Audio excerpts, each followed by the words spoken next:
రాత్రి మేనత్త ఇంట్లో హాల్లో పడుకున్న శాంతకు మాటలు వినిపించాయి. మేనత్త కంఠము, ఆవిడ భర్త కంఠము స్పష్టంగా వినిపిస్తున్నాయి. ఏమండి, శాంతను మన ఇంటి కోడలిగా చేసుకుంటేనో నెమ్మదైన పిల్ల, పనిమంతురాలు, మేనకోడలే కాబట్టి మనం పెద్దవాళ్ళం అయ్యాక కూడా హాయిగా కొడుకు కోడలి దగ్గరే ఉండవచ్చు. పరాయి పిల్లలు అత్తమామల్ని ఆదరించడం లేదు ఈ రోజుల్లో. మీ అన్న మూటలేమైనా దాస్తే చెప్పు, నువ్వు కోరినట్లే కోడల్ని చేసుకుంటాను. మనవాడు ఆవారాగా తిరిగి ఏదో కష్టం మీద ఎంఏ అనిపించుకున్నాడు. వాడికి మామూలుగా ఉద్యోగం ఎవరూ ఇవ్వరు. నేను బాగా లంచమైనా ఇచ్చి వాడికి ఉద్యోగం చూపించాలి, లేదా ఉద్యోగం వేయించగలిగే మామగారినైనా పట్టుకోవాలి. వాడి ఉద్యోగానికి నేను లంచం ఇస్తే కనీసం ఆ లంచం డబ్బైనా నేను తిరిగి రాబట్టుకోవాలనుకోవడం తప్ప వీడి ఉద్యోగం వల్ల సుఖపడేది వీడి పెళ్ళామేగా. ఇక వృద్ధాప్యం అంటావా, డబ్బుంటే అందరూ బాగానే చూస్తారు, లేని వాళ్లకే కష్టాలు. అందుకని నువ్వు మేనకోడల్ని కోడలుగా చేసుకుని మీ అన్నని ఆదుకుందామనుకున్న ఆశలు పెట్టుకోకు. అంతగా వాళ్లే వచ్చి అడిగితే సైన్స్ మేనరికాలు ఒప్పుకోదు అని చెప్పేద్దాంలే. శాంతకు మనస్సు చేదుగా అనిపించి నిద్రపట్టలేదు. మర్నాడు ఈ మంచి మూడ్లో ఉన్నాడో గాని మేనత్త భర్త కృష్ణారావు శాంతను ఎంప్లాయ్మెంట్ ఆఫీస్ ముందు తన స్కూటర్ మీద దింపాడు. శాంత లోపలికి వెళ్లి ఆశ్చర్యంతో మ్రాన్పడిపోయింది. 10:30కు ఆఫీస్ తెరిచేసరికి అక్కడ ఉంటే తన పని ముందైపోతుందనుకుంది. తనకన్నా ముందు వచ్చిన వారు ఎందరో. నిజమే, పొరుగుళ్ల నుండి పొద్దుటే బయలుదేరి నేరుగా ఆఫీస్కే వచ్చేవాళ్ళు ఉంటారు కాబోలు. క్యూలో ముందుండాలన్న కోరిక ఎవరికి ఉండదు గనక. కొత్తగా నమోదు చేయించుకునేవాళ్లు, ముందున్న రిజిస్ట్రేషన్ని రెన్యువల్ చేయించుకునేవాళ్లు, నిరుద్యోగులకు సాయంగా వచ్చిన వాళ్లు, ఆఫీసు కిటకిటలు ఆడిపోతోంది. అక్కడ చేరిన వాళ్లలో 30 ఏళ్ల వాళ్లు కూడా ఉండటంతో శాంత మనస్సును నిరాశ ఆవరించింది.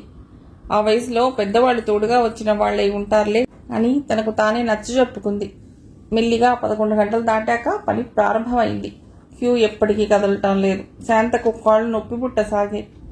1 గంట ప్రాంతంలో ఆకలి వేసింది. తండ్రి ఎందుకైనా మంచిదని ఇచ్చిన 10 రూపాయలు తప్ప శాంత దగ్గర డబ్బు లేదు. దగ్గరలో హోటళ్లు ఉన్నాయో లేదో తెలియదు. ఉన్నా వెళ్లి భోజనం చేసే తాహత్తు లేదు. క్యూలైన్ వదిలి వెళ్లవచ్చునో లేదో కూడా తెలియదు. కళ్ళు తిరిగి పడిపోతానేమోనన్న అనుమానం శాంతలో ప్రవేశించేసరికి అదృష్టవశాత్తు ఆమె ఛాన్స్ వచ్చింది. ముద్ర వేసే ప్యూన్ చేతిలో 5 రూపాయలు పెట్టి పని పూర్తి చేసుకుని ఆమె బయటపడింది.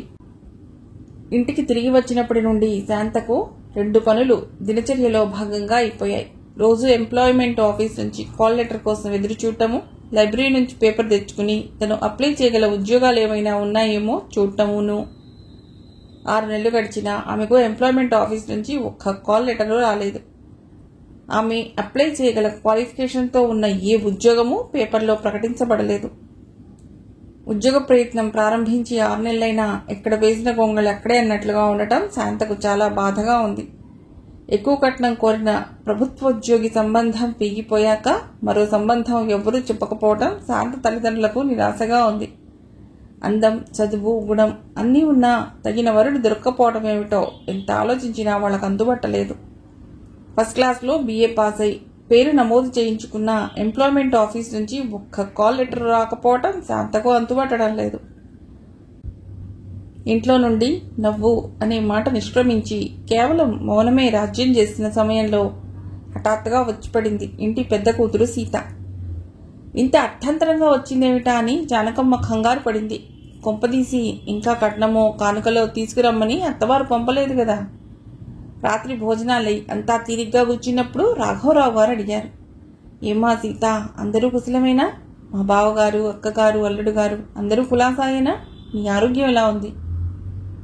అందరూ కులాసాగానే ఉన్నారు. కానీ నాన్న, మా అత్తగారిని మీరు అక్కగారు అనకండి. ఆవిడకు ఉడుకుమొత్తనం వచ్చేస్తుంది. చిల్లమ్మగారు అని పిలవండి, సీత నవ్వుతూ అంది. అదేమిటే సీత, ఆవిడ మీ నాన్నగారి కన్నా పెద్దదేగా అని అడిగింది జానకమ్మ. ఆడదాని వయస్సు, మగవాడి జీతము అడగకూడదన్నారు. అందుకే మా అత్తగారు తను 16 ఏళ్ల బాలాకుమారుని అనుకుంటుంది. ఇంతకీ అక్క ఇప్పుడు ఎందుకు వచ్చిందో తొందరగా చెప్తే బాగుండుని అనుకుంది శాంత.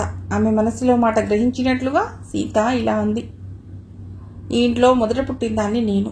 పెద్ద కొడుకుంటే చేయవలసిన పని నేనే చేయాలి కదా. ఆ బాధ్యత జ్ఞాపకం ఉంచుకునే వచ్చాడిప్పుడు. నేను నా మనసులో మాట చెప్పగానే మా అత్తగారు, మామగారు కూడా వెంటనే వెళ్ళమన్నారు. ఇంట్లో నుంచి అన్నీ అడిగి పట్టుకుపోవడమే కానీ బాధ్యతలు ఏనాడు జ్ఞాపకమున్నాయి సీతకు అనుకున్నారు రాఘవరావు గారు. శాంతకు పెళ్లి చేయాలి కదా నాన్న. ఆ మధ్య బృందావయ్య గారితో సంబంధం తెచ్చారు. అంత పెద్ద ఎత్తున మనం తూగలేక ఆ సంబంధం తప్పిపోయింది. ఇప్పుడు నేను చెప్పేది అలాంటిది కాదు. మనలాంటి మధ్యతరగతి వాళ్లే. అబ్బాయి పోస్టాఫీస్లో టెంపరీగా చేస్తున్నాడు. తొందరలోనే పర్మనెంట్ కావచ్చుట. పర్మనెంట్ అవ్వడం అనేది మన అమ్మాయి అడుగుపెట్టిన వేళా విశేషం మీద ఆధారపడి ఉంటుందనుకో. కట్న కానుకలు ఎక్కువగా ఆశించరు. శాంత, వివరాలన్నీ చెప్పేస్తున్నాను. రేపు నన్నేమీ తిట్టుకోవద్దు. మామూలు తాటాకిళ్ళు. ఇతడే పెద్ద కొడుకు. తర్వాత 2 తమ్ముళ్ళు, 2 చెల్లెళ్ళును. అమ్మాయిలిద్దరికీ పెళ్లిళ్ళు అయిపోయాయి. ఎల్లుండి బాగుందిట. మీ అల్లుడు గారు వాళ్ళని పెళ్లి చూపులకు తీసుకొస్తామన్నారు. ఏమంటారు నాన్న? నువ్వేమంటావే శాంత? ఇప్పుడు అనడానికి ఏముంది? పెళ్లి చూపులకు ఏర్పాటు కూడా తమని ఎవరిని అడగకుండా చేసేసింది. ఇందుకే పెళ్లి కొడుకు అల్లుడి గారికి ఏమైనా బంధువా? మనసులో అదే ప్రశ్న మెదలగా జానకమ్మ పైకే సీతను అడిగేసింది. పెళ్లి కొడుకు మనవాళ్లేనా? మనవాళ్లే. మీ అల్లుడి గారికి వేలు విడిచిన మేనమామ కొడుక్కి బావమరిది. సాంప్రదాయము అవి చూడకుండానే సంబంధం తెస్తానా ఏమిటి? గయ్యమంటూ తల్లి మీదకు లేచింది సీత.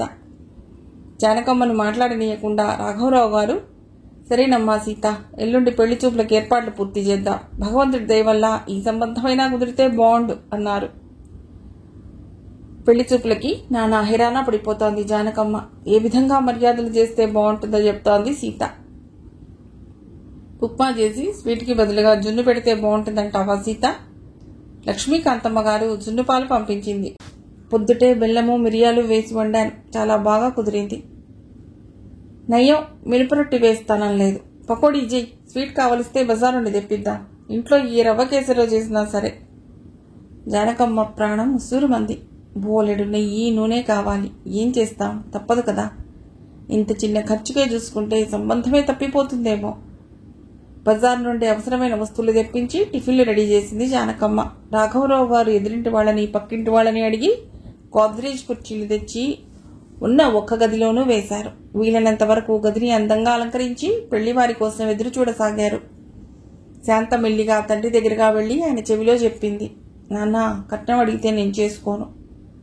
రాఘవరావు గారు పెళ్లివారి కోసం ఎదురు చూస్తూ టెన్షన్లో ఉన్నారు. శాంత మాటలకు అన్యమనస్కంగా తలూపారు. సీత భర్త రామారావు పెళ్లివారితో సహా గుమ్మంలో అడుగుపెట్టాడు.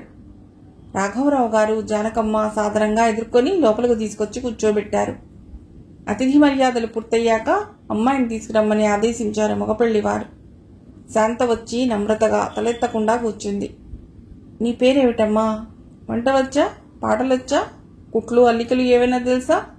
వంటి ప్రశ్నలతో కొన్నింటికి శాంత, కొన్నింటికి జానకమ్మ జవాబిచ్చారు. నువ్వేమైనా అడగరా అబ్బాయి అన్నాడు పెళ్లి కొడుకు తండ్రి. ఏం చదువుకున్నారు? బిఏ అంది మెల్లిగా శాంత. అమ్మాయికి ఫస్ట్ క్లాస్ వచ్చింది అన్నారు రాఘవరావు గారు. ఎక్స్ట్రా క్వాలిఫికేషన్ చెప్తే అమ్మాయి నచ్చే అవకాశం ఎక్కువన్న ఆత్రత ఆయన కంఠంలో కనిపించింది. మగపెళ్లి వారి ముఖాల్లో కత్తివాటుకు నెత్తురు చుక్కలేదు. పెళ్లికూతురు బిఏ చదివిందన్న వార్త వాళ్ళకి పిడుగుపాటులా అనిపించింది. 2 నిమిషాలకి వాళ్లలో వాళ్ళు గుసగుసలాడుకోసాగారు. బిఏ పాస్ అయిన పిల్ల మన ఇంటికొచ్చి కాపురం చేస్తుందా అని. అసలే మనది తాటాకిళ్ళు, పొట్టు పొయ్యి మీద వంట. చదువుకున్న ఆడపిల్ల అయితే పని చెప్పడానికి నేను భయపడతాను. కొద్దిసేపటికి సర్దుబడిగింది. ఇక మాట్లాడవలసిందేమీ లేదన్నట్లుగా పెళ్లి కొడుకు తండ్రి, మా ఊరెళ్ళాక ఉత్తరం రాస్తాం అని చెప్పి లేచి నిలబడ్డాడు. పెళ్లివారిని బస్సెక్కించడానికి వెళ్లారు రాఘవరావు గారు రామారావును. పెళ్లివారు వెళ్లగానే సీత శాంత మీద విరుచుకుపడింది. బిఏ పాస్ అయ్యారని ఎందుకు చెప్పావు? అసలే మధ్యతరగతి వాళ్ళు. వాళ్ళింటికి వచ్చే పిల్ల అడిగి మడిగి ఉండాలనుకుంటారు. ఇలా పెద్ద చదువులు చదివిన పిల్ల అయితే వాళ్ళు అసలు చేసుకుంటారని ఎలా అనుకున్నావు? నువ్వు నోరు మూసుకుంటే నేనే ఏదో ఒకటి చెప్పేద్దును కదా. బిఏ పాస్ అవటం పెళ్లికైనా ఉద్యోగానికైనా క్వాలిఫికేషన్ అనుకుంటోంది తను. కాదన్నమాట. ఎక్కడో ఎప్పుడో పేపర్లో చదివినట్లు గుర్తు. చిన్న ఉద్యోగాలకి పెద్ద చదువులు డిస్క్వాలిఫికేషన్ అట. అదే సూత్రం పెళ్లికి వర్తిస్తుందేమో. శాంతతో చదువు విషయం చెప్పవద్దని నువ్వు చెప్పలేదు కదే సీత అంది జానకమ్మ గారు. అదిగో దాన్నే వెనకేసుకొస్తున్నావు. అసలు ఎప్పుడు నీ సపోర్ట్ దానికే. ఏదో చెల్లెలికి సంబంధం కుదురుద్దామని నానా తంటాలు పడ్డానే. నా శ్రమ ఎవ్వరూ గుర్తించరు. ఈనాడు బిఏ చదివామని చెప్పకుండా దాచిపెట్టామే అనుకో అక్క. రేపు పెళ్ళయ్యాక మాత్రం ఆ సంగతి తెలీదు. అప్పుడు నా బతికేం గాను అంది శాంత. పెళ్ళయ్యాక తెలిస్తే మాత్రం ఏమిటి? 1000 అబద్ధాలైనా ఆడి ఓ పెళ్లి చేయమన్నారు. అలా చెప్పే ఆడపిల్లల గొంతులు కోస్తున్నారు. ముందు మగపెళ్లి వారు అడిగినట్టు కట్నం ఇస్తామని ఒప్పేసుకోవటమును, ఆ తర్వాత ఇవ్వలేక కట్నం పూర్తిగా ఇవ్వకపోవటమును. కట్నం ఆశించడం తప్పే, ఆడి తప్పడం మాత్రం తప్పు కాదా? అందుకే ఇప్పుడే చెప్తున్నాను, నేను కట్నం తీసుకొని వాడినే చేసుకుంటాను. ఇక మీదట సంబంధాలు తీసుకొస్తే ఆ విషయం ముందే పెళ్లివారికి చెప్పి మరీ తీసుకురా. శాంత మాటలు పూర్తవుతున్న సమయంలోనే రాఘవరావు గారు, రామారావు గారు గుమ్మల్లో అడుగుపెట్టారు. రామారావు ముఖంలో కళ తగ్గినట్లు అనిపించింది జానకమ్మకు. ఆ రాత్రి బయలుదేరి వెళ్లిపోయారు సీత, రామారావు. రాఘవరావు గారు నీరసంగా మనసు మీద పడుకుని మాట్లాడారు. పెళ్లికొడుకు పోస్టల్ డిపార్ట్మెంట్లో అటెండర్ట. ఎస్ఎస్సి పాస్ అయి డిపార్ట్మెంట్ పరీక్షలు పాస్ అయితే క్లర్క్ కావచ్చు. ఇంతకీ ఇప్పుడున్నది టెంపరీ పోస్ట్. అల్లుడికైతే వాళ్ల బంధువన్న అభిమానం ఉండవచ్చు. సీత కొంచెమైనా చెల్లెలి విషయం ఆలోచించొద్దా? తెచ్చే సంబంధం సరైనదా కాదా అని చూసుకోవాలి. పచారీకోట్లో 50 రూపాయల పద్దు మిగిలింది అంది జానకమ్మ విచారంగా. అందుకే ఇక మీదట నా పెళ్లి విషయం ఆలోచించొద్దు. నేను ఉద్యోగం చేస్తాను, కట్నం తీసుకుని వాడినే చేసుకుంటాను అంది శాంత ఆవేశంగా. అరిగిపోయిన రికార్డ్ వింటున్నప్పుడు విసుగు కనిపించింది ఆమె తల్లిదండ్రుల ముఖాల్లో. శాంత డైలీ పేపర్ని లైబ్రరీ క్లర్క్ ఇచ్చేస్తూ, ఒక్క ఉద్యోగము పడలేదండి అంది విచారంగా. ప్రభుత్వ ఖజానాలో నిధులు లేవట. Government కొన్నాళ్లు రిక్రూట్మెంట్ను ban చేసినట్లుంది. మంచి ఉద్యోగం వచ్చేదాకా మన ఊళ్ళో పెట్టిన కాన్వెంట్లో ప్రయత్నించరాదా? నిజమే, ఊళ్ళో కొత్తగా కాన్వెంట్ పెట్టాడు ఒక ఆయన. బాగానే నడుపుకుంటున్నాడు కూడా. కాన్వెంట్ బాగా నడవటంలో ఆశ్చర్యమే ఉంది. జిల్లా పరిషత్ నడిపే స్కూళ్లలో సగం పోస్టులు ఎప్పుడూ ఖాళీగానే ఉంటాయి. రిక్రూట్మెంట్ బ్యాన్ వల్ల కొన్ని ఖాళీలు ఉంటాయి. కొన్ని రిజర్వ్డ్ పోస్టులు సరైన అభ్యర్థులు దొరక్క ఖాళీగా ఉంటాయి. ఒక టీచర్ రిటైర్ అయ్యాక ఆ వేకెన్సీ నింపడానికి టైం పడుతుంది. తమకు కావలసిన చోట పోస్టింగ్లకు ప్రయత్నిస్తూ కొందరు సెలవు పెడతారు. ఇక మిగతా టీచర్లు తాము చెప్పినా ఒరిగేదేమిట్లే అన్నట్లుగా చదువు చెప్పడంలో నిరాసక్తిగా ఉంటారు. అందుకే చాలా మంది తల్లిదండ్రులు తమ పిల్లల్ని ప్రైవేట్ స్కూళ్లకే పంపడానికి ఇష్టపడతారు. ఆ స్కూళ్లకి రికగ్నిషన్ లేదన్న విషయం కూడా వాళ్ళని బాధ పెట్టదు. శాంత మర్నాడు ఇంట్లో తల్లిదండ్రులతో చెప్పి తన సర్టిఫికెట్లు తీసుకుని స్కూల్ ప్రిన్సిపాల్ దగ్గరికి వెళ్ళింది. ఆయన సర్టిఫికెట్లు చూస్తున్నంతసేపు శాంత గుండె వేగంగా కొట్టుకోసాగింది. ఆయన సర్టిఫికెట్లన్నీ పరీక్షగా చూసి బీఈడీ చేసినట్లు లేదే అన్నాడు. శాంతకు జవాబు ఏం చెప్పాలో తెలియలేదు. మీ నాన్నగారు ఏం చేస్తుంటారు? ఇక్కడ రైస్ మిల్లో క్లర్క్. ప్రస్తుతం ఈ స్కూల్ 5th వరకే ఉంది కాబట్టి మీ క్వాలిఫికేషన్ సరిపోవచ్చును. త్వరలో బీఈడీ కూడా ప్రైవేట్గా చేస్తే మంచిది. ఉద్యోగం అవసరమైన వాళ్లకే ఉద్యోగాలు ఇవ్వాలన్నది నా పాలసీ. అప్పుడప్పుడు డబ్బున్న అమ్మాయిలు కూడా ఏదో పెళ్లిదాకా కాలక్షేపం అనుకుంటూ నా దగ్గరకు వస్తారు. అలాంటి వాళ్ళకి నేను జాబ్ ఇవ్వను. మీరు జూన్లో స్కూల్ తీసే రోజున వచ్చి జాయిన్ అవ్వచ్చు. నేనిచ్చే నెలకు 350 జీతం మీకు ఇష్టమైతేనే సుమండి. ప్రస్తుతం అంతకన్నా గత్యంతరం ఏముంది కనుక శాంత ఆయన చెప్పిన జీతానికి అంగీకరించింది. డబ్బున్న అమ్మాయిలకు కాకుండా అవసరమున్న వారికే ఉద్యోగాలు ఇస్తానంటంలో వ్యాపార రహస్యం అదే. ఒకే దెబ్బకు 2 పిట్టల్ని కొట్టవచ్చు. అవసరం ఉన్న వాళ్ళకే ఉద్యోగాలు ఇస్తాను అన్న నీతి సూత్రంతో చాలా మంచివాడు అన్న పేరు సంపాదించవచ్చు. అవసరానికి ఉద్యోగాలకు వచ్చేవాళ్లు ఎట్టి పరిస్థితుల్లోనూ జీతం ఎక్కువ చేయమని డిమాండ్ చేయటం కానీ, జీతం తక్కువైందని జాబ్ మానేయటం కానీ చేయలేరు. ఆ మాత్రం లౌక్యం కూడా తెలియనివాడు స్కూల్ నడపడమనే బిజినెస్ చేయలేడు. 2 ఏళ్లు గడిచాయి. శాంత జీతం ఏడాదికి 25 చొప్పున పెరిగి 400 అయింది. సీత గర్భవతి అయింది. 7వ నెల వచ్చాక సీతను పుట్టింటికి తీసుకెళ్లమని ఆమె మామగారు ఉత్తరం రాశారు. మొదటి కాన్పుకు పుట్టింటికి తీసుకెళ్లేటప్పుడు తన తోటి కోడళ్ళిద్దరూ చాలా గ్రాండ్గా సారబట్టుకొచ్చారని, తనకు కూడా అలాగే 9 రకాల స్వీట్లు చేయించి పట్టుకురమ్మని సీత ఉత్తరం రాసింది. అదృష్టవశాత్తు ఆ నెల మిల్లు ఓనరు పండుగ బోనస్ 1000 రూపాయలు ఇచ్చాడు. సీత వాళ్ల ఊళ్ళో పంచిపెట్టేందుకు వీలుగా స్వీట్లు చేయించింది జానకమ్మ. సీతకు సారే ఇచ్చి తీసుకుని వచ్చేందుకు తోడుగా శాంతను రమ్మని అడిగింది జానకమ్మ. నాకు ఇలాంటి తంతులు నచ్చవు. డబ్బున్న వాళ్ళు ఏమైనా చేసుకుంటారు, ఇలాగైనా సరదాలు తీర్చుకుంటారు. మనలాంటి మధ్యతరగతి వాళ్ళకి ఇలాంటి ముచ్చట్లు మనసులో తలుచుకుందుకు కూడా పనికిరావు. అత్తవారింట్లో ఆవిడ హోదా పెంచుకోవాలంటే ఇదేనా మార్గం? బోనస్తో నువ్వు 2 చీరలు, నాన్న డ్రెస్సు కొనుక్కుంటారనుకున్నాను. గుర్తిగా చిరిగిపోయాయి మీ బట్టలు. ఒక్కతిని వెళ్లలేను, సాయం రా నా కోసం. ఒక్కరోజు సెలవు పెడితే సరిపోతుంది అని బతిమాలింది జానకమ్మ. అమ్మ ఒక్కతి వెళ్లలేదు కదమ్మా శాంత. ఆడవాళ్ల ఫంక్షన్కి నేడైతే బాగుండదు. కొంచెం సాయం వెళ్ళమ్మా, సామాను కూడా ఎక్కువే ఉంది కదా అన్నారు రాఘవరావు గారు. తండ్రి మాట తీసివేయలేక, తల్లి జాలిగా మొహం పెడితే చూడలేక శాంత కూడా సీత అత్తవారింటికి బయలుదేరింది. జానకమ్మ తీసుకువెళ్లిన సారెకు తగినంత గ్రాండ్గానే సీత అత్తవారు పేరంటం చేశారు. సీత ఆడపడుచులు, తోటి కోడళ్లు అందరూ సీతకు చీరలు పెట్టారు. ఊళ్ళో వాళ్ళందరూ కానుకలు పట్టుకొచ్చి సీతకు ప్రెజెంట్ చేశారు. మా వియ్యాల వారు చాలా మర్యాదస్తులు, బోలెడు సారి తెచ్చారు అంటూ సీత అత్తగారందరికీ గొప్పగా చెప్పింది. సీత సగర్వంగా తల్లి వంక చూసింది. ఈ అమ్మాయి ఎవరు అని శాంతను చూపిస్తూ అడిగిందో పేరంటాలు. మా కోడలు చెల్లెలు అని బదులిచ్చింది సీత అత్తగారు. అలాగా, అల్లుడు గారు ఏం చేస్తుంటారు అని ఇంకో ఆవిడ జానకమ్మని అడిగింది. తన మెడ బోసిగా ఉండటం చూడలేదా, లేక ఇంకా పెళ్లి కాలేదన్న విషయం ఎత్తి చూపడమా అనుకుంది శాంత. అమ్మాయికి ఇంకా పెళ్లి కాలేదు అంది జానకమ్మ. ఖాళీయేనన్నమాట, సంబంధాలు చూడటం లేదా? అమ్మాయి సరదా పడుతోందని ఉద్యోగం చేయనిస్తున్నాం, త్వరలోనే పెళ్లి చేసేస్తాం. ఉద్యోగం చేస్తోందా, అదన్నమాట సంగతి అందొక ఆవిడ. పేరెంటాళ్లలో గుసగుసలు మొదలయ్యాయి. అమ్మాయి సంపాదన వదులుకోవటం ఇష్టం లేకనే పెళ్లి చేయటం లేదన్నట్లుగా మాటలు సాగుతున్నాయి. శుభకార్యం జరుగుతున్నప్పుడు ఏడవకూడదు కాబట్టి జానకమ్మ కళ్లలోని నీళ్లని బయటికి రానివ్వలేదు. తన తండ్రి తన జీతానికి ఆశిస్తున్నాడా? శాంత మనస్సు ఒక్కసారి గతంలోకి, ఆమె మొదటి జీతం తీసుకున్న రోజులోకి వెళ్ళింది. నాన్న అంటూ ఒక కవర్ తీసుకొచ్చి శాంత రాఘవరావు గారి కాళ్ల దగ్గర పెట్టి నమస్కరించింది. ఏమిటమ్మా ఇది ఆశ్చర్యంగా అడిగారు రాఘవరావు గారు. నా మొదటి జీతం నాన్న, మీ తాహతకి మించిందైనా నాకు BA వరకు చెప్పించారు. చిన్నదైనా సరే ఉద్యోగం సంపాదించుకోగలిగాను. ఇదిగో నా జీతం.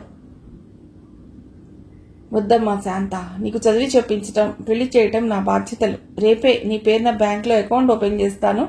ఉద్యోగం చేస్తున్నావు కాబట్టి మంచి చీరలు కొనుక్కోవటం, స్కూల్లో సదరు ఖర్చులే ఉంటాయి. మిగతా డబ్బు బ్యాంకులో దాచుకో, నీకే మున్ముందు ఉపయోగపడుతుంది. నీ సంపాదన మీద నాకు ఏ విధమైన ఆశ లేదు, ఎన్నటికీ రాకూడదు. 5-6 వేల దాకా తన పేరున బ్యాంకులో ఉంది. అటువంటిది తన తండ్రిని ఎంత మాట అంటున్నారు ఈ అమ్మలక్కలు. తిరగబడి జవాబు చెప్పటానికి తమ ఇల్లు కాదాయే. పేరంటం పూర్తయి అందరూ వెళ్లిపోయారు. మర్నాడు పొద్దుటే బయలుదేరుతున్నప్పుడు జానకమ్మకు శాంతకు చీరలు పెట్టింది సీత అత్తగారు. బస్సులో కూర్చున్న సీత, మా అత్తారు చాలా మర్యాదస్తులు కదా, చూడు మీ ఇద్దరికి చీరలు పెట్టారు అంది. నీ పుట్టింటి వాళ్ళు నీకు నీ అత్తగారికి చీరలు తెచ్చారు. మీ ఆయనకు బట్టలు పెట్టారు. 9 రకాల స్వీట్లు తెచ్చారు. అవేమీ గుర్తుకు రావే నీకు? ఆ ఖర్చు ముందు మాకు పెట్టిన ముష్టి 30 రూపాయల చీరలే మూలకు అని మనసులోనే అనుకుంది శాంత. సీతకు సిజేరియన్ ఆపరేషన్ చేయవలసి వచ్చింది. హాస్పిటల్ ఖర్చులకి తప్పనిసరి శాంత అకౌంట్లో నుండి డబ్బు తీసుకున్నారు. 3వ నెలలో బారసాల చేసుకుంటే బాగుంటుందని కొడుకును చూడటానికి వచ్చిన రామారావు అన్నాడు. రాఘవరావు గారు బారసాలకు ముహూర్తం నిర్ణయించి సీత మామగారికి ఉత్తరం రాసివేశారు. సీత అత్తగారు, మామగారు, ఆడపడుచులు కుటుంబాలు, రామారావు అన్నదమ్ములు కుటుంబాలు అందరూ పెళ్లికి తరలి వచ్చినట్లు వచ్చారు. 1000 రూపాయలు శాంత బ్యాంకు నుండి తెచ్చి తండ్రి చేతిలో పెట్టింది. రాఘవరావు గారు కళ్లలో నీళ్లు తిరుగుతుండగా డబ్బు తీసుకున్నారు. బారసాల ఘనంగా జరిగిపోయింది. పిల్లవాడికి తండ్రి పేరే పెట్టుకున్నాడు రామారావు. దొడ్డి వైపు నుండి గొడవ వినిపిస్తుంటే శాంత దొడ్లోకి పరిగెత్తింది. సీత గట్టిగా అరుస్తోంది. అవును, వచ్చిన అందరికీ బట్టలు పెట్టాలి, ఆ మాత్రం మర్యాద తెలీదా? మీ అత్తగారికి చీర పెట్టి మిగతా వారికి జాకెట్ గుడ్డలు పెడతాను. వాళ్ళందరూ నాకు చీరలు పెట్టలేదా? మనము వాళ్ళకి పెట్టాలి. డబ్బు లేకపోతే చెప్పు, నా మంగళసూత్రాలు తాకట్టు పెట్టి డబ్బు తెస్తాను. శాంత వైపు దీనంగా చూసింది జానకమ్మ. ఏం ఆడపిల్లలు, నిజంగా అత్తగారే సీత చేతి అడిగిస్తోందా, లేక సీతే పుట్టింటి నుండి అన్నీ పట్టుకుపోవాలనుకుంటోందా? ఏమైతేనేం ఇప్పుడు ఖర్చు తప్పదు.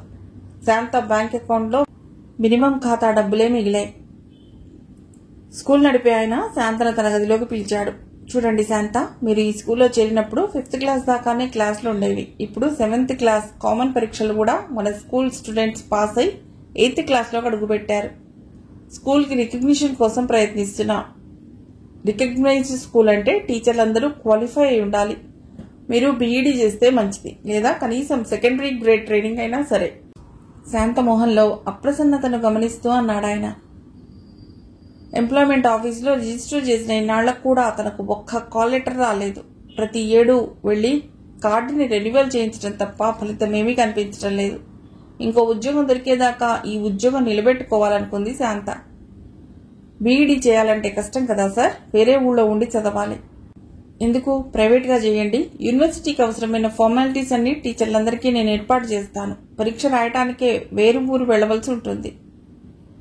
ఈ 7 జీతం అంతా బీఈడీ చదవటానికి సరిపోతుంది కాబోలు అనుకుంది శాంత. పైకి మాత్రం మీరు చెప్పినట్లే చేస్తాను సార్ అంది. స్కూల్ నుంచి ఇంటికి వచ్చిన శాంతతో తల్లి వనచొచ్చింది. ఎంఏ చదువు పూర్తయిందిట. ఎల్లుండి పెళ్లి చూపులట. నిన్ను సాయంగా రమ్మని చెప్పి వెళ్ళింది అంది. ఎల్లుండి పెళ్లి చూపులకి సాయం వెళ్ళడం నాకు కుదరదమ్మా. అనవసరంగా ప్రతిదానికి సెలవడిగితే ఇవ్వరు. ఒక మారు వెళ్లి ఊరికే చూసి వస్తాను. జానకమ్మ పెట్టిన టిఫిన్ తిని వనజ ఇంటికి వెళ్ళింది శాంత. రా శాంత, ఏమిటి విశేషాలు చెప్పు. నాకే ఉంటాయి విశేషాలు. ఒక రోజుకి ఇంకో రోజుకి ఏమీ తేడా లేదు. నువ్వే చెప్పు విశేషాలు.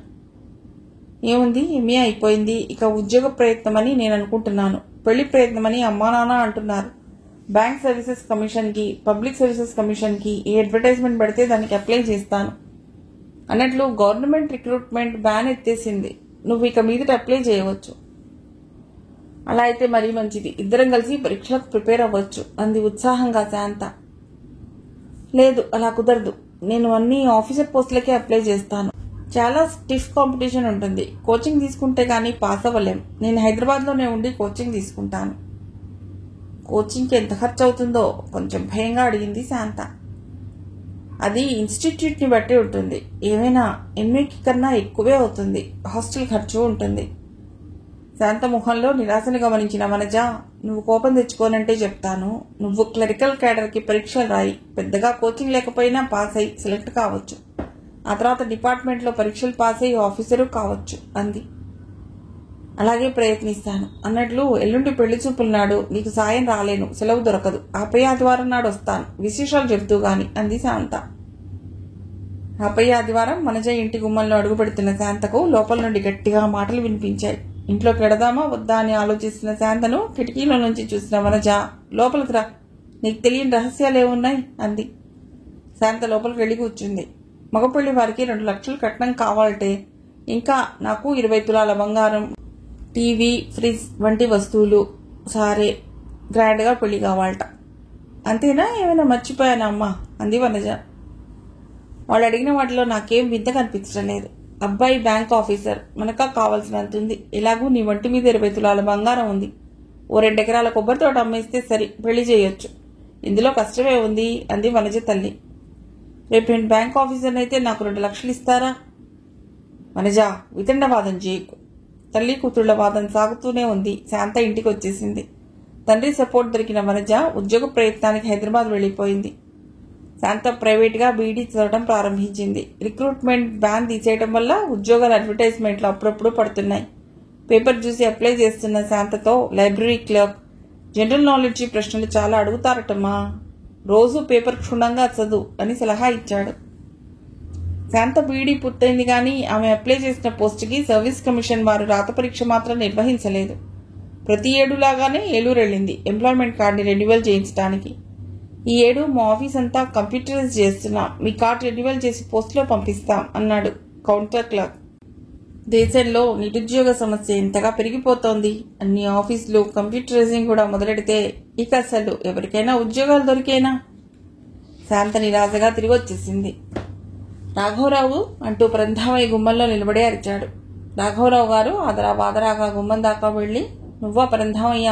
వీధిలో నుండి అరుపు వినపడితే ఏమిటోనని భయపడిపోయాను. రా లోపలకు, ఏమిటి విశేషాలు అంటూ పరంధామయ్యని లోపలికి తీసుకొచ్చారు. పరంధామయ్య కుర్చీలో కూర్చుంటూ, పెద్ద విశేషమే ఉండొచ్చానయ్యా, శాంత పెళ్లి విషయం అన్నాడు. శాంత పెళ్లి అనగానే జానకమ్మ కూర కలుపుతున్నదల్లా గరిటెను శాంత చేతిలో పెట్టి ముందు గదిలోకి వచ్చింది. శాంత నిరాశగా నవ్వుకుంది. ఏముంది, ఎవరో వస్తారు, తన్ను చూస్తారు. తను చదువు ఎక్కువనో తండ్రిచ్చే కట్నం తక్కువనో వెళ్ళిపోతారు. ఆ మాత్రానికి అమ్మకు ఇంత ఆత్రత దేనికి? త్వరగా చెప్పు పరంధామయ్య అన్నారు రాఘవరావు గారు. అబ్బాయి బీఎస్సీ చదివాడు. ఏదో ప్రైవేట్ కంపెనీలో పేరు చెప్పాడు, జ్ఞాపకం లేదు. సేల్స్ రిప్రజెంటేటివ్గా చేస్తున్నాడు. జీతం 1500 ఆ పైన టీఏడిఏలలో ఇంకో 1000 రూపాయలైనా మిగులుతాయట. Touring job. ఒక్కడే కొడుకు. తల్లి మాత్రమే ఉంది. తండ్రి చిన్నప్పుడే పోతే అష్ట కష్టాలు పడి చదివించింది. కట్నం అక్కర్లేదు. పెళ్లి సింపుల్గా గుళ్ళో చేసినా పర్వాలేదు. ఎటొచ్చి ఉద్యోగం చేసే పిల్ల కావాలన్నాడు. నాకు నువ్వు జ్ఞాపకం వచ్చావు. వెంటనే వచ్చేశాను. రాఘవరావు గారు ఆనందంతో తబ్బిబ్బైపోయారు. జానకమ్మ ముఖం వెలిగిపోయింది. కూర మాడిపోయిన శాంత గమనించలేదు. ఇన్నాళ్లకు కట్నం అక్కర్లేదు, ఉద్యోగం ఉంటే చాలు అన్న సంబంధం వచ్చింది. తన కోరిక తీరబోతోంది. పెళ్లి కొడుకు చదువు, ఉద్యోగం బాగానే ఉన్నాయి అనుకుంది శాంత. చదువుకున్నవాడు, మంచి ఉద్యోగస్తుడు, ఈ సంబంధం ఎట్టి పరిస్థితుల్లోనూ తప్పిపోకుండా చూడు భగవాన్ అని దేవుడికి దండం పెట్టుకుంది. బరంధామయ్య, ఏమయ్యా మాట్లాడటం లేదు? ప్రైవేట్ కంపెనీ అంటే నచ్చలేదా? పెద్దల్లుడు ప్రైవేట్ కంపెనీయేగా అన్నాడు. ప్రభుత్వోద్యోగులు అందుబాటులో లేరని కూడా అన్నాడు. రాఘవరావు గారు అప్పుడే ఇహలోకంలోకి వచ్చినట్లుగా, అబ్బే అది కాదు, ఇంత మంచి వార్త వినేసరికి కళ్ళు తిరిగినట్లయిందంతే. అమ్మాయి చదువుకి, ఉద్యోగానికి ఇన్నాళ్ళకి ఫలితం కనిపించింది అని మళ్లీ అనుమానంగా, అమ్మాయి BA BEd అని చెప్పావు కదా అన్నారు. BA పాస్ అయిన పిల్ల కాపురం చేస్తుందా అంటూ లేచి వెళ్లిపోయిన సంబంధం ఆయనకు జ్ఞాపకం వచ్చింది. అన్నీ చెప్పాను. అసలు శాంత డిగ్రీ చెప్పాకనే అతడు పెళ్లి చూపులకు ఒప్పుకున్నాడు. ఎప్పుడు తీసురమ్మంటావో చెప్పు. పంచాంగం తీసుకొచ్చింది జానకమ్మ. రాఘవరావు గారు, వచ్చే శుక్రవారం బాగుంది. అమ్మాయి శాంత, ఆ రోజు సెలవు పెట్టమ్మా అన్నారు. ఆ రాత్రి మాడిపోయిన కూర ముగ్గురికి అమృతంలా అనిపించింది. శుక్రవారం ఉదయం హడావుడిగా పని మొదలెట్టింది జానకమ్మ. పొద్దుట మిల్లుకు రాలేనని రాఘవరావు గారు పర్మిషన్ తీసుకున్నారు. శాంత కూడా ఈసారి పెళ్లి చూపులకు ఉత్సాహంతో, ఆనందంతో, ఎక్కడ విఫలమైపోతాయోనన్న భయంతో ఎదురు చూడసాగింది. ఎట్టి పరిస్థితుల్లోనూ పెళ్లి చూపులు విఫలమవ్వకూడదన్న కోరిక ముగ్గురులోనూ బలంగా ఉంది. తనకున్న చీరలన్నింటిలోనూ మంచి చీర తీసి కట్టుకుంది శాంత. తలదువ్వుకుని మల్లెపూలు దండకట్టి పెట్టుకుంది. నుదుట బొట్టు, కళ్లకి కాటుకా పెట్టుకుంది. శాంతను చూసిన జానకమ్మ, తల్లి దిష్టే తగిలేను అంటూ వంటింట్లోకి వెళ్లిపోయింది. ఎదురింటి నుండి, పక్కింటి నుండి తెచ్చిన గోద్రేజ్ కుర్చీలు అందంగా అమర్చారు రాఘవరావు గారు. మంచం మీద చాకలి తెచ్చిన దుప్పటి వేశారు. చిన్న గ్లాసులో బియ్యం పోసి అగరత్తులు బియ్యంలోకి గుచ్చి వెలిగించి ఉంచారు. జానకమ్మ ముందు రోజే స్వీట్కి కాజాలు, హాట్కి కారపూస చేసింది. కాఫీ డికాషన్ వేసి ఉంచింది. రాగానే దాహం ఇవ్వటానికి నిమ్మ మజ్జిగ రెడీగా ఉంది. 11 గంటల ప్రాంతంలో బరంధామయ్య పెళ్లివారిని వెంటబెట్టుకుని వచ్చాడు. పెళ్లివారంటే పెద్దగా ఎవరూ లేరు. పెళ్లికొడుకు, అతడి తల్లిను. పెళ్లికొడుకు తల్లి పళ్ళు, పూలు, పసుపు కొమ్ములు గది మధ్యలో ఉన్న స్టూల్ మీద పెట్టింది. ఇంతవరకు అందరూ వచ్చి మింగిపోయిన వారే. ఇదే మొదటిసారి మగపెళ్లివారు ఏమైనా తీసుకురావటం అనుకున్నారు రాఘవరావు గారు. పసుపు కొమ్మలు తీసుకొచ్చారు. శుభసూచకం అనుకుంది జానకమ్మ. పెళ్లివారు కూర్చున్నాక ముందుగా నిమ్మ మజ్జిగ ఇచ్చింది. కొంతసేపు పెళ్లికొడుకు ఉద్యోగం మీద సంభాషణ సాగింది. నెలకు 20 రోజులైనా టూర్లుంటాయి నాకు. ఉద్యోగం చేసే అమ్మాయే కావాలనుకోవటానికి ఇది ఒక కారణం. ఇంట్లో ఉండే పిల్లయితే బోరు కొట్టి చస్తున్నాను అంటూ ప్రాణం తీస్తుంది అన్నాడు పెళ్లికొడుకు. ధరలు ఎలా ఉన్నాయో చూస్తున్నారుగా, రోజు రోజుకి ఆకాశాన్ని అంటుతున్నాయి. వేడినీళ్లకి చన్నీళ్లని ఇద్దరూ సంపాదించుకుంటుండే కానీ రోజులు గడిచేలా లేవు. అందుకే అబ్బాయి ఉద్యోగం చేసే అమ్మాయి కావాలంటే సరేనన్నాను. కట్నాలదేముంది, తీసుకున్న డబ్బుతో సగం పైగానే అమ్మాయి బంగారానికి, చీరలకి, దారి ఖర్చులకి, బంధువులందరికీ మర్యాదలకి పోతుంది. ఇక మిగిలిందేమిటి కనుక అంది పెళ్లికొడుకు తల్లి. మంచి వ్యవహార జ్ఞానమున్న ఆవిళ్లాగుంది. లేకపోతే ఒక్కత్తి కొడుకు చదువు చెప్పించి పైకి తీసుకురాగలదా అనుకున్నారు రాఘవరావు గారు. వంటింట్లో నిలబడి ముందుగదిలో సంభాషణ వింటున్న శాంతకు మేఘాల మీద తేలిపోతున్నంత ఆనందంగా ఉంది. ఇన్నాళ్లకి తన కోరిక తీరుతోంది. ఉద్యోగాలు చేయటం స్త్రీలు మొదలెట్టిన నాడు వరకట్న సమస్య పోతుందని ఆనాడు కాలేజీకి వచ్చిన సోషల్ వర్కర్ చెప్పిన మాట నిజమేనన్నమాట. జానకమ్మ వంటింట్లోకి స్వీటు, హాటు తీసుకెళ్ళడానికి వచ్చింది. తల్లి కూతురులిద్దరూ ఒకరి వంక ఒకరు ఆనందంగా చూసుకుని కళ్లతో కౌగిలించుకున్నారు. స్వీటు, హాటు పట్టుకెళ్లి అందరికీ ఇచ్చింది జానకమ్మ. ఈలోగా శాంత కాఫీ తయారు చేసింది. అమ్మాయిని తీసిరండి అన్నారు పెళ్లివారు. శాంత కాఫీ కప్పులతో ముందు గదిలోకి వచ్చి అందరికీ కాఫీలు ఇచ్చి ఒద్దిగ్గా కూర్చుంది. మెల్లిగా కళ్ళు మాత్రం ఎత్తి పెళ్లి కొడుకుని చూసింది. బాగున్నట్లే ఉన్నాడు. అయినా మగవాడికి అందం ఎందుకు? కొరుకు తింటామా? గుణం ముఖ్యం. అమ్మాయిని ఏమైనా అడగవచ్చు అన్నారు రాఘవరావు గారు. నీ పేరేమిటమ్మా అని పెళ్లికొడుకు తల్లి అడిగింది. శాంత. ఏం చదువుకున్నావు? BA చదివాను. శాంతకు సిగ్గు వల్ల, భయం వల్ల మాట సరిగ్గా రాలేదు. అమ్మాయి BA ఫస్ట్ క్లాస్లో పాస్ అయిందండి. ఆ పైన BEd కూడా చేసింది. అందులోనూ క్లాస్ వచ్చింది. వంట వార్పు ఏమైనా అంది పెళ్లికొడుకు తల్లి. అమ్మాయి వంట బాగా చేస్తుందండి. ఇప్పుడు పెట్టిన స్వీటు, హాటు అమ్మాయి చేసినవే. మీరే చూశారుగా, కాఫీ కూడా అమ్మాయే కలిపింది జానకమ్మ చెప్పింది. కుట్లు, అల్లికలు అవి? శాంత అవును కాదు అన్నది తెలియనివ్వకుండా తల ఊపింది. పాటలు వస్తే ఒకటి పాడించండి అంది పెళ్లి కొడుకు తల్లి. అమ్మాయికి సంగీతం చూపించలేదండి అన్నాడు రాఘవరావు గారు. చేయకూడని తప్పు చేసినందుకు పశ్చాత్తాపడుతున్నట్లుగా ఉంది ఆయన కంఠం. శాంత ఎప్పుడు అడిగే ప్రశ్నలే అనుకుంటూ విరక్తిగా నవ్వుకుంది. నువ్వేమైనా అడగవయ్యా అంటూ పరంధామయ్య పెళ్లికొడుకుని హెచ్చరించాడు. పెళ్లికొడుకు ఒకసారి శాంత వంక ఆలోచనాపూర్వకంగా చూశాడు. మామూలు ప్రశ్నలన్నీ తల్లి అడిగేసింది. ఈమెను జాబ్ గురించి అడగాలి. మీరు జాబ్లో చేరి ఎన్నాళ్ళయింది? సుమారుగా 3 ఏళ్లు. మీకు ఇంతవరకు ట్రాన్స్ఫర్ ప్రాబ్లం రాలేదా? శాంత ఆశ్చర్యంతో మాట్లాడలేకపోయింది. తన ఉద్యోగానికి ట్రాన్స్ఫర్ ఏమిటి? రాఘవరావు గారు అందుకుని జవాబు చెప్పారు. అమ్మాయి పనిచేసేది ప్రైవేట్ స్కూల్, ట్రాన్స్ఫర్ బాధలేదు. పెళ్లికొడుకు తాగుతున్న కాఫీ గ్లాస్ నోటిదాకా వెళ్లకుండా మధ్యలో ఆగిపోయింది. అదేమిటి, మీరు పనిచేస్తున్నది జిల్లా పరిషత్ స్కూల్లో కాదా? కాదు, మా ఊళ్ళోని ప్రైవేట్ స్కూల్. 2-3 నిమిషాలు మౌనం రాజ్యం చేసింది. మేం వెళ్ళాక జవాబు రాస్తాం అంటూ వెళ్ళిపోయారు పెళ్లివాడు. సగం తాగొదిలేసిన కాఫీ గ్లాసులు అపశకునంగా అనిపించాయి శాంతకు. ఆమెలో ఎందుకో అర్థం కాని నిరాశ చోటు చేసుకుంది. 4 రోజుల తర్వాత జవాబు వచ్చింది. నేను పనిచేసేది ప్రైవేట్ కంపెనీ. నా కాబోయే భార్య అయినా గవర్నమెంట్ జాబ్ చేస్తే బాగుంటుందనుకున్నాను. ప్రైవేట్ కంపెనీ జాబ్ నిలకడలేనిది. అందున నేను పనిచేసేది సేల్స్ డిపార్ట్మెంట్. ఇద్దరిలో ఒకరికైనా నిఖాసైన ఉద్యోగం ఉండాలన్నది నా నమ్మకం. మీ అమ్మాయిది ప్రైవేట్ స్కూల్ అని తెలియక పెళ్లి చూపులకు వచ్చి ఇబ్బంది కలిగించాను. ఉద్యోగాలు చేస్తే కట్నాలు పోతాయన్నప్పుడు ఉద్యోగాలన్న మాటకు గవర్నమెంట్ జాబ్ అన్న అర్థం ఉందన్నమాట. తనకు అసలు ఎప్పటికైనా గవర్నమెంట్ జాబ్ వచ్చేనా? ఈ మధ్యనే పేపర్లో చదివింది. 6 సంవత్సరాల క్రిందట అప్లై చేసిన ఉద్యోగాల్లో సెలెక్ట్ అయిన నంబర్లు ప్రకటించి గెలుపొందిన అభ్యర్థులను సర్టిఫికెట్లతో ఆఫీస్కి రమ్మని సర్వీస్ కమిషన్ వారు రాశారు. ఇలాగే నత్తనడకతో ఉద్యోగాలు భర్తీ చేస్తుంటే తనకి జాబ్ ఎప్పుడొస్తుంది? కంప్యూటర్ కార్డ్ తర్వాత పంపిస్తామన్న ఎంప్లాయ్మెంట్ ఆఫీస్ వాళ్ళు ఇంతవరకు ఏం మాట్లాడలేదు. శాంతకు పిచ్చెక్కినట్లుగా ఉంది. ఒకసారి మాలిని ఇంటికి వెళ్లి వస్తే సరి, కాస్త కాలక్షేపం అవుతుంది. రా శాంత, ఇతను మా నాన్నగారి స్నేహితుడి కొడుకు, పేరు మోహన్. వాళ్ళ చెల్లెలికి పెళ్లి సంబంధం ఏదో ఈ ఊళ్ళో ఉందంటే ఇతడు తండ్రి వచ్చారు. మా నాన్నగారు వీళ్ళ నాన్నగారు పొలం చుట్టానికి వెళ్లారు. ఈమె నా ఫ్రెండ్ శాంత. నాలాగే కట్నం తీసుకుని వాడినే చేసుకుంటానని ప్రతిజ్ఞ చేసింది. ఇక్కడ స్కూల్లో పనిచేస్తోంది. నేను కట్నం తీసుకోనని ప్రతిజ్ఞ చేశాను. అమ్మాయి గుణమే నాకు ముఖ్యం అన్నాడు మోహన్.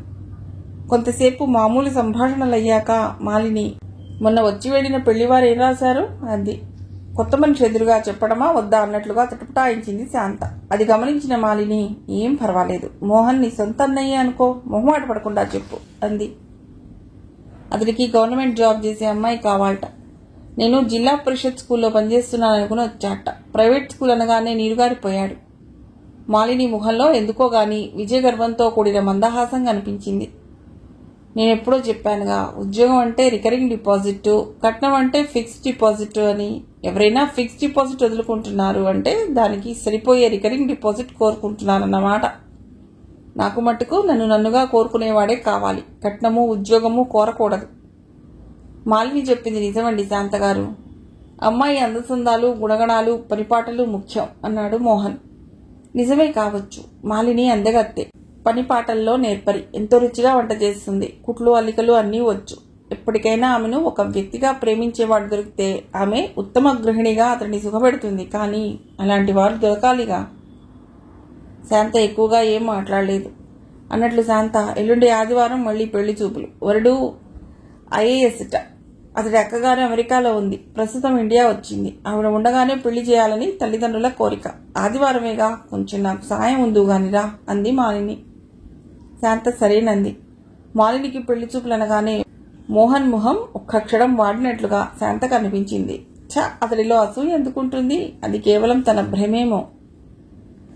మాలిని పెళ్లి చూపుల నాడు శాంత పొద్దుటే వాళ్ళింటికి వెళ్ళింది. రా శాంత, ఈసారి నువ్వు గట్టిగా నచ్చ చెప్పి మాలిని ఈ సంబంధానికైనా ఒప్పుకునేలా చెయ్యి. కట్నం గొడవ లేకుండా పెళ్లి అంటే ఈ రోజుల్లో ఎలా కుదురుతుంది చెప్పు? మొన్న మా వారి స్నేహితులు వచ్చి వెళ్లారా, ఎలిమెంటరీ స్కూల్ టీచర్కి 20,000 కట్నానికి ఒప్పుకుని వెళ్లారు. మాకు ఉన్న ఆస్తి ఎప్పటికైనా పిల్లకేగా ఇచ్చేది. ఇప్పుడే ఇస్తే పోయేదేమిటి అంది మాలిని తల్లి.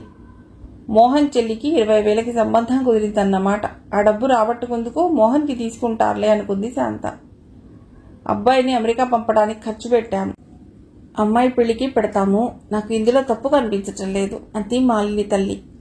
అమ్మా, అన్నయ్యకు మీరు ఇష్టపడి ఖర్చు పెట్టారు. నా విషయంలో వాళ్ళు డిమాండ్ చేస్తే ఇస్తున్నారు. తేడా లేదా అంది మాలిని. సరే తయారవు, ఈసారి అడగనివాడే వస్తాడేమో అంది శాంత మధ్యవర్తిత్వం వహిస్తూ. మాలిని ఇంకేం మాట్లాడకుండా డ్రెస్ చేసుకోసాగింది. నీలరంగు బిన్నీ సిల్క్ చీర, మ్యాచింగ్ బ్లౌజ్ వేసుకుంది. మెడలో ముత్యాలు పగడాలు కలిపి చుట్టిన బంగారు గొలుసు వేసుకుంది. చెవులకు రవ్వల దిద్దులు పెట్టుకుంది. ఒక చేతికి బంగారు గాజులు వేసుకుని రెండో చేతికి నీలం రాళ్లు పొదిగిన బ్రేస్లెట్ పెట్టుకుంది. శాంతలో ఆనందము అసూయ కలిసి ఒక్క క్షణం నాట్యం ఆడాయి. తనని తాను కంట్రోల్ చేసుకుంటూ చిరునవ్వు నవ్వి, ఈసారి సంబంధం తప్పకుండా కుదిరిపోతుంది అంది శాంత. వాళ్ళు అడిగే కట్నం ఇస్తే సరి అంది మాలిని. అలా ఎందుకనుకుంటున్నావు? నీ అందచందాల్ని, గుణగణాల్ని, పనిపాటల్ని మెచ్చేవాడే రావచ్చుగా అంది శాంత. మాటల్లోనే వచ్చారు పెళ్లివారు. పెళ్లి కొడుకు, అతడి తల్లిదండ్రులు, అక్కగారు వచ్చారు. వారి వెంట వచ్చిన డ్రైవర్ ఒక పళ్లబుట్ట, ఆఫీసు ప్యూను ఒక పూల బొకే తెచ్చి లోపల పెట్టారు. మర్యాదస్తులాగానే ఉన్నారు అనుకున్నారు ఆడపల్లివారు. ఐఏఎస్ ఆఫీసర్లకి పైరవీకారులు చాలా పళ్లబుట్టలు, పూల బొకేలు సమర్పిస్తుంటారని, అందులో నుండే తీసుకొచ్చారని ఆడపల్లి వారికి తెలియదు. మాలిని వచ్చి అందరికీ నమస్కరించి కూర్చుంది. పెళ్లి కొడుకు తల్లి ఆమెను, ఆమె నగలను పరీక్షగా చూసింది. మామూలు ప్రశ్నలన్నీ పూర్తయినాయి. ఏ సంగతి వెళ్లిన వెంటనే రాస్తాం. మా అమ్మాయి తొందరలోనే అమెరికా తిరిగి వెళ్లిపోవాలి, కాబట్టి ముహూర్తాలు మాత్రం చాలా త్వరలో పెట్టించాలి అంటూ మగపెళ్లి వారు వెళ్లిపోయారు. శాంత స్కూల్ నుండి వచ్చేసరికి మాలిని జానకమ్మ గారితో మాట్లాడుతూ కూర్చుంది. మాలినికి శాంతకు కాఫీ తెచ్చి ఇచ్చి మాట్లాడుకోండి అంటూ జానకమ్మ గారి దొడ్లోకి వెళ్లిపోయింది. మాలిని ముఖంలో అలసట, ఆందోళన కనిపిస్తున్నాయి. ఏం మాలిని అలా ఉన్నావు? ఏదో ఒక విషయం తేల్చి చెప్పేయి అని మా నాన్నగారు అల్టిమేటం ఇచ్చారు. నీ ఆదర్శాలకి తగ్గ సంబంధాలు దొరికాయిగా, తొందరలోనే ముహూర్తం పెట్టిస్తారన్నారు. ఏం చెప్పాలో తెలియక నీ దగ్గరకు వచ్చాను. సంబంధాలు అని మాలిని వాడిన బహువచనం శాంత మనస్సుకి ఎక్కలేదు. మొన్న వచ్చిన కలెక్టర్ సంబంధం కట్నం లేకుండా కుదిరింది కాబోలు. అదే నిజమైతే మాలిని ఆనందించాలి, కానీ ఆందోళన దేనికి? అదే మాట మాలిని అడిగింది శాంత. మాలిని మాట్లాడకుండా శాంత చేతిలో ఒక ఉత్తరం పెట్టి, పర్వాలేదు, నా ప్రాణ స్నేహితురాలు వినువు, చదివితే ఏమీ తప్పులేదు అంది. ఆ ఉత్తరం మాలిని తండ్రి స్నేహితుడు మోహన్ తండ్రి అయినా ఆయన వ్రాసింది. ఉత్తరంలో క్షేమ సమాచారాలు, వాళ్ళ అమ్మాయి పెళ్లికి ఆహ్వానము అయ్యాక ఆయన ఇంకా ఇలా రాశారు. మీ ఇంట్లో ఉన్న 2 రోజుల్లోనూ మీ అమ్మాయి మాలిని ప్రవర్తన నాకెంతగానో నచ్చింది. అలాగే మా అబ్బాయి మోహన్ కూడా తనవి మాలినివి ఆదర్శాలు, అభిప్రాయాలు ఒకటేలా ఉన్నాయన్నాడు. మా అమ్మాయికి కట్నం ఇస్తున్నంత మాత్రాన నీ నుంచి నేనేమీ ఆశించను. ఇద్దరం ప్రాణ స్నేహితులం. నువ్వు అంగీకరిస్తావని ఆశిస్తున్నాను. కంగ్రాట్స్. ఇన్నాళ్లకు నీ డబ్బుని కాక నిన్ను ప్రేమించేవాడు దొరికాడు. ఇక కావాల్సిందేమిటి? మాలిని శాంత చేతిలో ఇంకో ఉత్తరం వచ్చింది. మాలిని చూసి వెళ్లిన పెళ్లివారు రాసిన ఉత్తరం అది. మీ అమ్మాయి మాకు నచ్చింది. మేం కట్నం కానుకలు ఆశించేవాళ్ళం కాదు. అందున అబ్బాయి ప్రభుత్వోద్యోగి కదా. మాలిని శాంత వైపు కోపంగా చూస్తూ, ముందు ఈ లెటర్ చూపించలేదేమిటే, హాయిగా ఎస్ చెప్పేయి అంది. పూర్తిగా చదువు శాంత. పోతే అబ్బాయి తరఫున చాలా మంది పెద్ద పెద్ద ఆఫీసర్లే వస్తారు, కాబట్టి పెళ్లి మాత్రం అతడి హోదాకి తగ్గట్లు చెయ్యాలి. అలాగే మీ అమ్మాయి పేరున ఒక 3 బెడ్రూమ్ ఫ్లాట్ రాజధానిలో కొనిస్తే సరిపోతుంది. మీ అమ్మాయి ఆస్తి పల్లెటూళ్ళలో భూమిలా కాకుండా సిటీలో రియల్ ఎస్టేట్గా ఉంటే మంచిదని నా ఊహ. ఎలాగూ మీ అమ్మాయికే ఉంటుంది. ఆఫీస్ కార్ సొంత పనులకు వాడుకోవటం అబ్బాయికి ఇష్టం ఉండదు. అందుకని కలెక్టర్ భార్య హోదాలో తిరగటానికి అమ్మాయికి కారు కూడా ఇస్తే బాగుంటుంది. నా కొడుకుని పెంచి పెద్ద చేసి చదివించాను కాబట్టి నాకు ఇంత డబ్బు ఇవ్వండి అంటూ నేనేమీ అడగను. ఇచ్చేదేవైనా మీ అమ్మాయికే. పోతే ఆడవాళ్ళకేవో సరదాలుంటాయి. అవి మీరు ఎలాగూ తీరుస్తారని నాకు నమ్మకం ఉంది. నేను మాత్రం వరకట్నానికి వ్యతిరేకినే. ఉత్తరం చదివిన శాంత మాలిని వైపు ప్రశ్నార్థకంగా చూసింది. కట్నం వద్దంటున్న మాట వాస్తవమే గాని ఇంకో రూపంలో అడుగుతున్నారుగా అన్నట్లుంది ఆమె చూపు. మాలిని ఎక్కడో శూన్యంలోకి చూస్తున్నట్లుగా కూర్చునింది. ఆమె ఎప్పటికీ మాట్లాడకపోయేసరికి శాంతే మాట్లాడింది. నువ్వు మోహన్ 2 రోజులు చాలా క్లోజ్గా మనస్సులు విప్పి మాట్లాడుకున్నారనుకుంటాను. అతడి అభిప్రాయాలు నీకు నచ్చినట్లున్నాయి. నిన్నుగా ప్రేమిస్తున్నాడు. ఇక అభ్యంతరం ఏమిటి? నిజమే, కానీ అతడు చేసే ఉద్యోగం ఏపాటిది? అతడి తండ్రి రేపో మాపో రిటైర్ అవుతున్నాడు. చెల్లెలా కాబోయే ఎలిమెంటరీ స్కూల్ టీచర్ భార్య. చాలా మటుకు ఆ కుటుంబాన్ని ఆదుకుంటూనే ఉండాలి. అలాంటి సంబంధం చేసుకుని ఎలా సుఖపడగలను? కట్టం వద్దన వాణ్ణి చేసుకుంటానన్నాను, కానీ పూటకి టికానా లేని వాణ్ణి కాదు కదా. కానీ ఆ కలెక్టర్ సంబంధం వాళ్ళేదో పెద్ద ఎత్తున ఉన్నట్లున్నారే. 3 బెడ్రూమ్ ఫ్లాట్, కారు. అవి నాకేగా ఇమ్మన్నారు. కట్నంగా ఏమీ అడగలేదుగా. ఆస్తిలో సగం వాటా ఎలాగూ నాది ఉంది. పల్లెటూళ్ళలో భూమి కన్నా సిటీలో ఫ్లాట్ మంచిది. నా పేరునే ఉంటుంది కాబట్టి సర్వ హక్కులు నావే గదా. కలెక్టర్ హోదా, ఫారిన్లో ఆడపడుచు. మాలినిని ఆకర్షించినట్లున్నాయి. తనేం మాట్లాడినా తప్పే అవుతుందేమో. ఆమెకెందుకో మోహన్ వైపు మాట్లాడాలనిపించింది. మీ అమ్మ నాన్న ఇష్టపడి పంచి ఇస్తే నువ్వు ఆస్తి హక్కుగా స్వీకరించడంలో తప్పులేదు. మగపిల్లి వారు ఫలానా కావాలని అడిగితే అది కట్నంలోకే లెక్క వస్తుందేమో. మోహన్ని నేను చూశాగా, మంచివాళ్లాగా అనిపించాడు. వాళ్ళు నీకు రాబోయే ఆస్తి విషయం అస్సలు ఎత్తలేదు. ఆలోచించుకో. వీళ్ళు మాత్రం తమకేమైనా ఇమ్మని అడిగారా? నా ఆస్తి ఏ రూపంలో ఉంటే మంచిదో సూచనలు ఇచ్చారంతే కదా. మాలిని కలెక్టర్ని కాబోయే భర్తగా నిర్ణయించుకునే వచ్చినట్లుంది. ఆమెకు కావాల్సింది ఆమె నిర్ణయం చాలా ఆదర్శవంతమైంది అన్న మాట తన నోటి నుండి రావటమే.